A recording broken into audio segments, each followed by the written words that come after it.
पहली मुहर्रम पर निकाले जाने वाला शाही मोम की जरी का जुलूस शुक्रवार को पूरी अकीदत के साथ निकाला गया। ये जुलूस बड़े इमामबाड़े से शुरू होकर घंटाघर होते हुए छोटे इमामबाड़े पर जाकर ख़त्म हुआ। इस जुलूस में 20 फुट की मोम की जरी और 15 फुट की अबरक की जरी शामिल थी। जुलूस के रास्ते में जगह जगह सबीलों का इंतज़ाम किया गया था, जहां जुलूस में आने वाले लोगों को पानी और चाय आदि दी जा रही थी। जुलूस की सुरक्षा को लेकर पुलिस प्रशासन ने पुख्ता इंतज़ाम किए थे। जगह जगह पुलिसकर्मी पूरी तरह से सतर्क नजर आ रहे थे।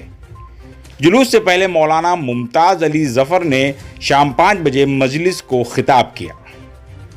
पहली मुहर्रम के अवसर पर निकाले जाने वाले शाही मोम की जरी का जुलूस एक भव्य और ऐतिहासिक परंपरा है, जो शिया समुदाय द्वारा मातमी माहौल का प्रतीक है। यह जुलूस अवध के तीसरे नवाब मोहम्मद अली शाह ने वर्षों पूर्व शुरू करवाया था। स्थानीय लोग इसे लखनऊ की गंगा जमुनी तहजीब, सांप्रदायिक सद्भाव और ऐतिहासिक विरासत का प्रतीक मानते हैं। असल में मोहम्मद अली शाह साहब ने इसे जो है तो 39 में जो है इसको आगाज इसका किया था।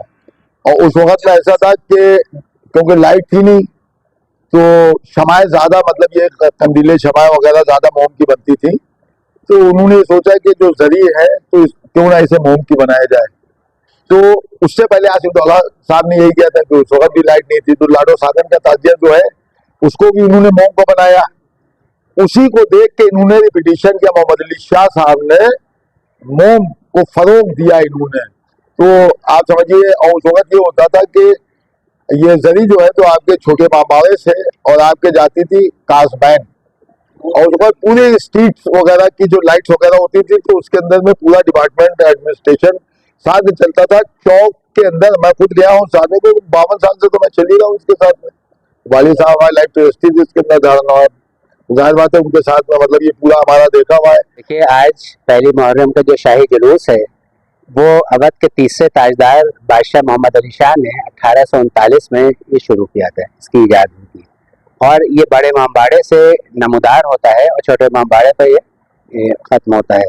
लेकिन पहले इसका रूट जो था मुख्तलिफ था। वो बड़े इमामबाड़े से निकल के फिर न्यू पार्क से होता हुआ फिर चौक की तरफ से फिर रौज़ा काज़मैन जाता था। लेकिन बीच में बंद हो गया था। फिर जब शुरुआत हुई है तो एडमिनिस्ट्रेशन ने ये सोचा कि एक सिंपल रूट ले लें। तो अज़ादारी रोड जो है बड़े इमामबाड़े से छोटे इमामबाड़े तक की, तो अब बड़े इमामबाड़े से नमूदार होता है और छोटे इमामबाड़े पर जाके ख़त्म होता है। तो ये किंग मोहम्मद अली शाह ने जब ये शुरू किया था, वो रवायत जो थी वो आज तक कायम है। आज हुसैनाबाद एंडलाइट ट्रस्ट जो है या हुसैनाबाद मुबारक जो है उसके ज़ेर निगरानी जो ये उठाया जाता है। और जब पहली मुहर्रम का ये शाही जुलूस जिसमें मोम की जरी होती है, जब ये निकलती है अपनी शान शौकत से, तो समझ लिए कि दुनिया में मुहर्रम का बिगुल बज जाता है और एक आगाज हो जाता है मुहर्रम को। ये ऐलान हो जाता है कि हाँ, मुहर्रम की शुरुआत हो गई है। जब ये जुलूस उठते रहे बादशाह के दौर में, उसके बाद में 1857 जब गदर हुई और उसके बाद में यहाँ अंग्रेज काबिज हुए। तो जब अंग्रेज काबिज हुए तो उसके बाद में यहाँ पे जो इनकी सत्ता थी जो हमारे बादशाह की, उसका जब उसको रोका गया यहाँ पे कि आप यहाँ पे कोई भी आपके जुलूस नहीं उठे, तो बादशाह मोहम्मद अली शाह ने अंग्रेज बहादुर से एक एग्रीमेंट किया था। उसकी एग्रीमेंट काफी मौजूद, अगर आप देखना चाहें तो मौजूद है, मिल जाएगी। उसमें ये तय हुआ कि हमारे जो जुलूस है वो आप बहाल रखिए। तो बादशाह ने, अंग्रेज बहादुर ने कहा कि हम आपके जुलूस क्यों इसको बहाल रखें। तो उन्होंने कहा हम ये चाहते हैं कि जिस तरीके से शान चौकत से हमारे जुलूस उठते चला रहे हो वैसे उठे। तो उन्होंने कहा ठीक है, इसके लिए आप मेरे लिए क्या कर सकते हैं। तो उन्होंने कहा आप क्या चाहते हैं। तो उन्होंने कहा कि आप इसके लिए मुझे कोई एक अमाउंट दीजिए। तो उसके बाद उस जमाने में अंग्रेज बहादुर से ईस्ट इंडिया कंपनी के से और मोहम्मद अली शाह से जो एग्रीमेंट उसमें 12.5 लाख रुपए ईस्ट इंडिया कंपनी को बादशाह मोहम्मद अली शाह ने दिए। उसके बाद वो जुलूस यानी कि अंग्रेजों के दौर में उठते रहे। फिर 1947 में जब ये हिंदुस्तान हमारा आजाद हुआ तो उसके बाद में वो एग्रीमेंट की copy first prime minister of India Pandit Jawaharlal Nehru को अंग्रेज जो थे यहाँ से सौंप के चले गए। उसके बाद में केंद्र सरकार के अंडर में ये जुलूस उठते रहे।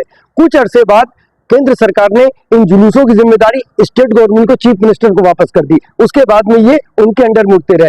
कुछ अरसे के बाद में उठने के बाद में कुछ साल बाद उन्होंने यहाँ का चेयरमैन जो था कमिश्नर लखनऊ को बना दिया। कुछ अरसे तक के कमिश्नर लखनऊ रहे। और उसके बाद में इसका जिलाधिकारी को यहाँ का चेयरमैन बना दिया। जब से ये जुलूस उठते चला है, क्योंकि कहीं ना कहीं से ये एडमिनिस्ट्रेशन के हाथ में रहा, इसलिए इसको सरकारी जुलूस दिखाया जाता है। ये इसका इतिहास रहा है। देखिए, पहली बात तो धर्म वो है जो धारण किया जाए, रिलीजन जो है परसेप्शन है, और मुहर्रम कोई मजहब की जंजीर नहीं है, ये ज़मीर की आगही का नाम है।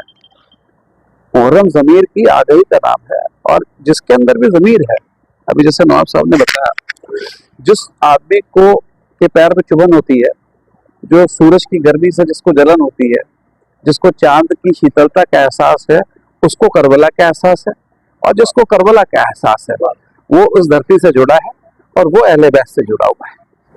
और देखिए, हम और हमारी पीढ़ी एक ऐसे दौर में जिंदा है कि हम बारूद के ढेर पे बैठ के सिगरेट पी रहे हैं, और उस दौर में मुहर्रम एक शांति का पैगाम लेके आता है। शांति बिना खून बहाए नहीं आ सकती, शांति बिना खून बहाए नहीं आ सकती। और इसका उदाहरण अगर आप कलिंग के युद्ध से लेके, कलिंग में भी सम्राट अशोक ने उस वक्त की आधी दुनिया को काट डाला, उसके बाद से सफेद झंडा लेके शांति की बात करी। आज भी ईरान ने जिस तरीके से सारे अपने विरोधियों को परस्त किया, और उसके बाद पूरी दुनिया शांति में उसके पीछे आके खड़ी हो गई। वाह जी। तो मैं भी शांति की बात करता हूँ और अपना खून बहा की शांति की बात करता हूँ। I just shared my own blood on the path of peace, world peace and atomic weapon free world. But this is my message to the community, this is my message to the world, and this is my message to the mankind.